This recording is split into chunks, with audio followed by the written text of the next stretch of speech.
예, 시간보다 좀 늦어졌습니다. 죄송합니다. 지금부터 5차 조국혁신당 탄핵추진위원회를 시작하겠습니다.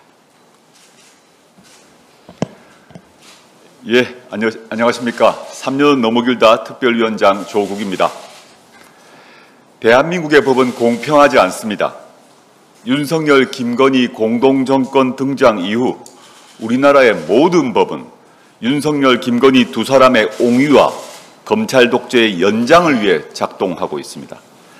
윤석열, 김건희 공동정권을 위한 법은 목숨을 앗아갔습니다. 김건희 씨 명품백 사건 종결로 양심에 반하는 일을 해서 괴롭다며 권익위 김모 국장은 스스로 목숨을 끊었습니다. 20년 넘게 공직자 부패 방지 업무에 주력해왔던 청렴 전문가였습니다. 검찰과 경찰에 의해 언론에 피의사실이 공표되어 수사 도중 인격살인을 당한 배우 고 이성균 씨도 세상을 등졌습니다. 영화는 다시 찾아볼 수 있지만 사람은 다시 찾아볼 수 없습니다. 윤석열, 김건희 두 사람의 범죄 혐의는 온갖 법 기술로 덮어주는 검찰이 제1야당 대표와 가족, 전직 대통령과 가족에 대해서는 기본 도의를 무시하는 수사를 전개하고 있습니다. 정치검사들은 피의사실을 흘리면서 낙인을 찍고 여론재판을 진행합니다. 대대적으로 전 정부 인사들을 불러들입니다. 영장청구서에 전직 대통령을 피의자로 적시하여 온 세상에 알려지게 만듭니다. 전직 대통령의 딸의 집을 압수수색합니다.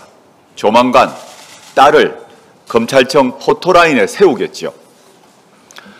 검사의 검자가 칼검자가 아닐진데 찌르고 또 찌릅니다. 찌른 후에도 비틀고 또 비틉니다. 김건희 씨 조사 전에 휴대전화를 공손히 제출하고 진술을 받아 적은 검찰의 행태와 극명하게 비교됩니다. 윤석열 대통령의 지시 아래 했는지 아니면 알아서 충성했는지 알 수 없지만 국면 전환용 수사입니다. 추석, 명절, 밥상에 윤석열, 김건희 대신 다른 이름을 올리기 위한 기획 수사입니다. 국민들은 노무현 대통령의 비극적 죽음을 생생히 기억하고 있습니다. 윤석열 정권의 이런 작태 절대 먹히지 않을 것입니다. 국민은 바보가 아닙니다. 영화 친구 대사를 빌려서 한마디 하고 싶습니다. 고마해라.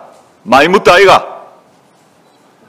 윤석열 대통령은 지난 2일 국회가 정상화되지 않았다면서 개원식에 오지 않았습니다. 1987년 민주화 이후 국회 개원식에 오지 않은 유일한 대통령입니다. 1987년 이전 독재 정권의 대통령 모습 아닙니까?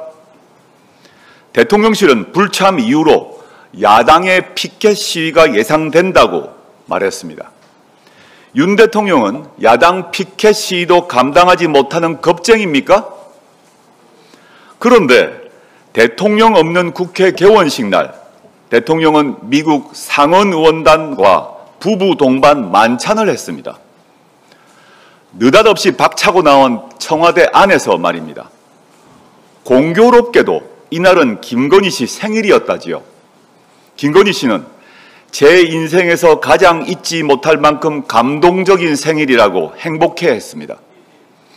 가장 중요한 국회 정식 출발보다 우선된 미국 상원 의원단과의 만찬, 검찰 수사로 고통받는 전임 대통령과 가족들과 대비되는 김건희 씨의 행복한 생일 파티, 정말 이런 대통령, 이런 영부인 처음입니다.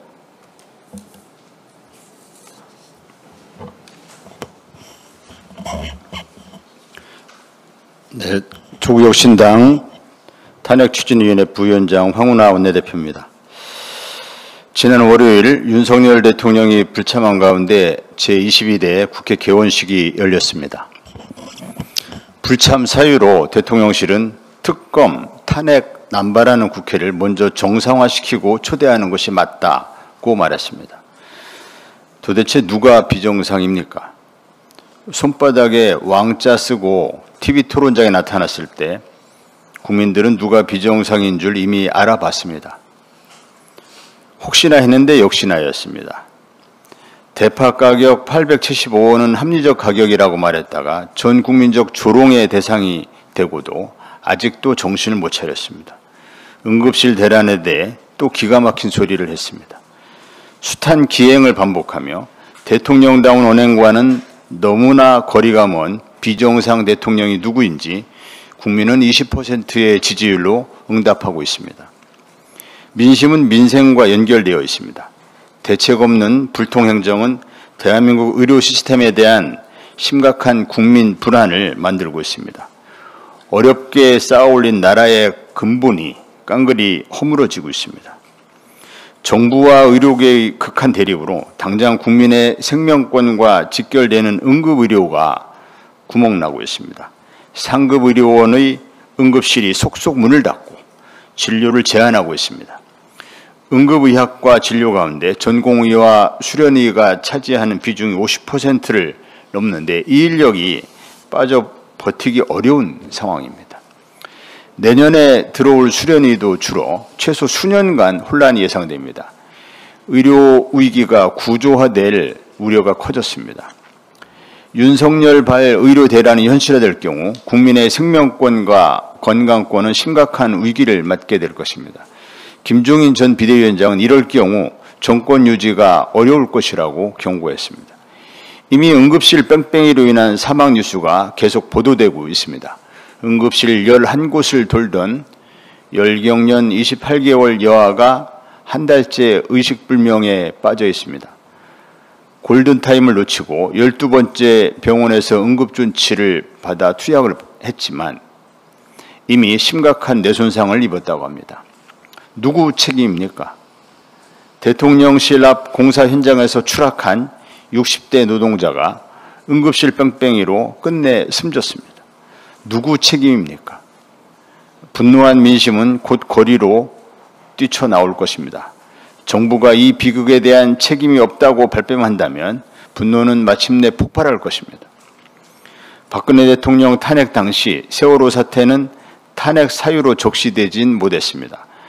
구출을 하지 않았다는 부작위로 인한 책임을 다툴 법적 근거가 없었기 때문입니다. 그러나 대통령의 자기로 인한 의료 대란으로 국민이 사망하는 사태가 연속적으로 일어난다면 이는 매우 구체적이고 중대한 위험을 초래한 경우에 해당한다고 볼 수 있습니다. 탄핵 구성 요건으로 충분합니다.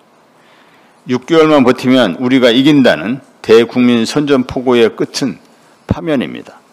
국민은 윤석열 정권에 대한 기대를 접은 지 오래입니다.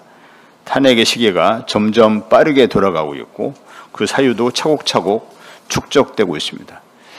윤석열 대통령이 국회에 오기 싫은 것이 단지 앞서 언급한 표면적인 이유 때문만은 아닐 것입니다.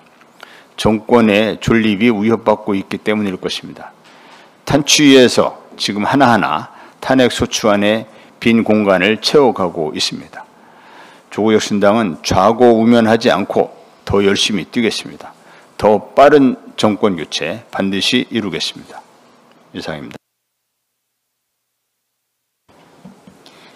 조국혁신당 탄핵추진위원회 검찰개혁위원장 박은정입니다.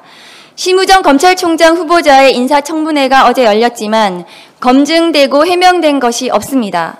몇 개월 만에 갑자기 추가 상속이라며 등록한 20억 원 재산에 대한 의문은 아직도 가지고 있으며 또 장녀의 국립외교원, 예교원, 연구원 채용 과정의 심사 과정 또한 해명되지 않고 있습니다. 후보자의 장남 한 사람만을 특정해서 준 장학금은 뇌물이 아니냐고 묻자 상기된 얼굴로 의원님 그것은 사생활 아닙니까 하며 억울해하는 후보자의 얼굴이 잊혀지지 않습니다. 어떤 이에게는 21명의 검사들이 본인은 물론 가족과 지인들까지 모두 조사해서 자녀 한 명에게 준 장학금을 특정해서 뇌물이라는 혐의를 씌웠습니다. 지난 몇 년 동안 그 재판받게 하고 구속시키겠다고 온 힘을 다하는 검찰입니다. 검찰의 잣대로 누군가의 자녀 장학금이 뇌물이라면 심우정 후보자의 장녀 장학금도 뇌물로 묻지 않을 수 없습니다. 검찰이 죽이려고 하는 사람들에게는 장학금도 뇌물이고 채용도 뇌물이지만 검찰 자신은 모든 것이 사생활이라는 검찰식 해석은 헌법에서 정하지 않은 특수계급임을 자인하는 것입니까? 심우정 검찰총장 후보자는 신뢰받는 검찰을 만들고 딥페이크 성범죄도 해결하겠다는 의지를 보였습니다. 0.8%의 인용률로 출국 금지를 해제해 런종섭 사태를 만든 장본인이며 이진한 검사의 기자 성추행 사건을 불기소로 결정한 장본인 심우정 후보자가 과연 신뢰받고 국민이 바라는 검찰의 모습을 보여줄 수 있을지 의구심이 들 뿐입니다. 윤석열 전 검찰총장 후보자가 검찰개혁을 반드시 이루겠다며 설득하던 장면과 심우정 후보자의 모습은 너무나 닮아 있습니다. 어제 인사청문회장에서 저는 망망대해에 뗏목 하나에 의지해 떠있는 것 같은 기분이었습니다. 많은 보도자료와 질의를 통해 심우정 후보자의 문제를 알렸음에도 언론에서는 기사화가 잘 되지 않았습니다. 법무부 감찰 담당관 시절 주위에 검사들이 모두 떠나고 수사관들까지 등져 홀로 외로이 윤석열 전 검찰총장 징계 청구서를 작성하던 그때가 다시 떠올랐습니다. 이제부터 잘하겠다는 검찰의 사탕 발림에 속아 또다시 정치검찰에게 그 자리를 내어줄 수는 없습니다. 저는 오늘 있을 심우정 검찰총장 후보자의 인사청문회 결과 보고서에 적격이라는 두 글자를 쓰는 것을 단호히 반대합니다. 지금 검찰의 손에는 김건희 명품백 수수 사건, 도이치모터스 주가 조작 사건 등이 들려 있습니다. 국민들이 다 아는 명백한 불법 행위로 의심되는 사건들에 대해 불기소라는 방법으로 무혐의를 만들어줄 것이 뻔한 검찰에게 또 속을 수는 없습니다. 정치 검찰의 손에 맡겨질 사건들이 야권에게는 또다시 화살이 되어 심장을 찌르고 폐부를 찌를 것입니다. 검찰이 국민의 편으로 돌아올 수 있다는 희망회로는 더 이상 의미가 없습니다. 검찰개혁을 하지 않는다면 어떠한 진실로 가치가 없을 것이며 어떠한 의혹도 불법으로 간주되지 않을 수 있다는 불안 속에 살아야 한다는 점을 다시 한번 상기해 주시길 국민 여러분께 부탁드립니다. 감사합니다. 네, 감사합니다. 네.